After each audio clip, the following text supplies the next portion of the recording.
Hey guys, it's Jared from Chadwick's.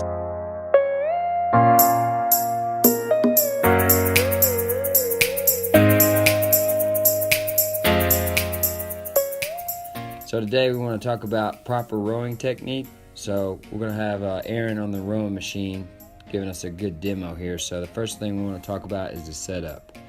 So with the foot straps and the foot pedals down at the bottom, you want to make sure that the strap is over the ball of your foot, basically. So you may have to adjust that as needed. All right, and then from there, you want to make sure that your shins are perpendicular to the floor. And then you want to have straight arm position, reaching up forward towards the front of the rowing machine. And then make sure that your back is nice and straight, and that your hips are a little bit behind your shoulders, or your shoulders are a little bit in front of your hips, however you want to look at it, okay? Make sure you've got your shoulders packed, and then you've got a neutral spine position, so you're just looking forward with your eyes, all right? So that'll make for a good start position, and then from there, you want to make sure and push with your legs first, so that will allow you to extend through your legs. And then once you get fully extended with your legs, you want to make sure and pull your elbows.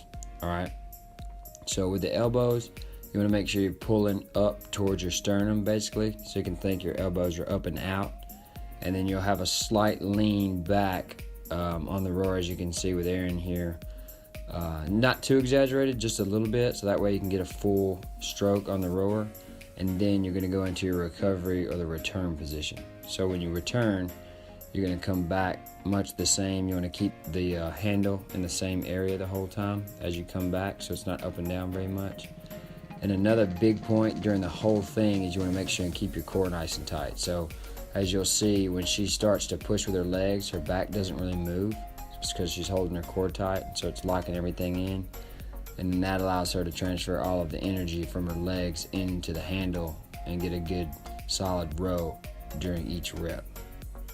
Another big mistake that's commonly made is letting your shoulders come unpacked and like round forward, so your whole back ends up rounding out in the front.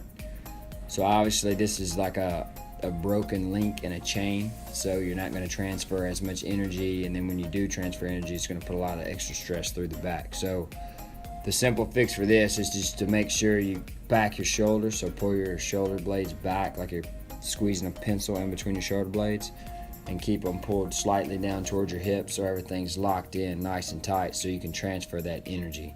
And of course you want to have a more neutral spine position, so like a long spine versus one that's rounded out and has like a C shape to it. Another thing that you can notice in the video while she was doing this one is her legs are getting extended first before she's really doing any type of pull. So that's another thing. Sometimes it's called like your hips, are back too early and then you pull, so it's like a two-piece movement. So it's like your legs go straight and you're like, oh yeah, now I've got to like row.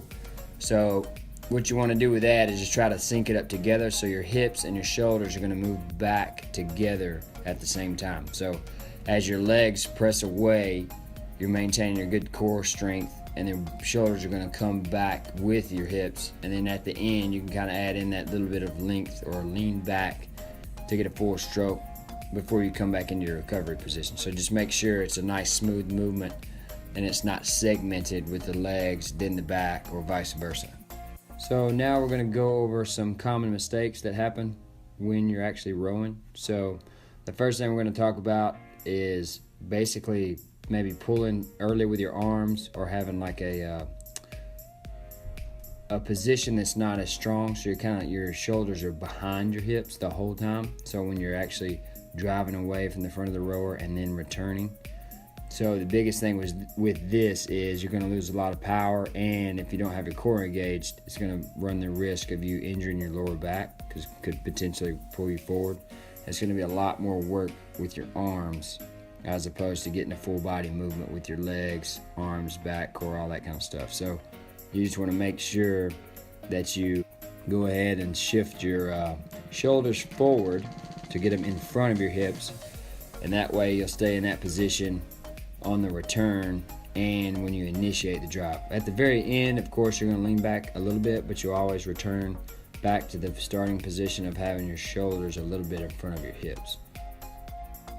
Another mistake that's commonly made with rowing is moving the handle a lot. So in this section you can see where Erin is actually, when she's returning or in the recovery position, she's reaching up, over, and then down to return. So like reaching forward and moving the handle up and down the whole time she's rowing. What you will notice is as she returns back to the front of the rowing machine, she's dipping her hands down in front of her knees. So that's wasting time. So the more efficient thing to do is just to keep the handle in the same position the whole time, and make sure when you push with the legs and get to the end of the stroke there, you just pull the hands back towards the sternum, top of the ribs there, and then come straight back out to return. And that way you're not losing a lot of time with your movement of the handle. So key points with rowing is when you set up your foot straps, put the strap right across the ball of your foot, and then make sure you have a good solid start position. So your shins are perpendicular to the floor, you've got a good neutral spine, shoulders are pulled back and locked into place, neutral neck position, and you've got your core locked in nice and tight with the shoulders a little bit in front of the hips. And then with your grip on the handle, you can add a little bit of torque to it, like you're going to break it in half. Alright, so that'll give you a little bit more tension in your back. And then when you drive your legs, you want your shoulders and hips to move together at the same time because your core is locked in. And then you're going to pull the handle towards your sternum, so keeping your elbows high and tight there so it keeps it on a good solid path. You can have a little bit of lean in the back, and then in the return position, the handle's going to go straight back to where it was with straight arm position. Alright, so you can do those things. Those are the main points, and from there just enjoy rowing and hope this helps you guys out.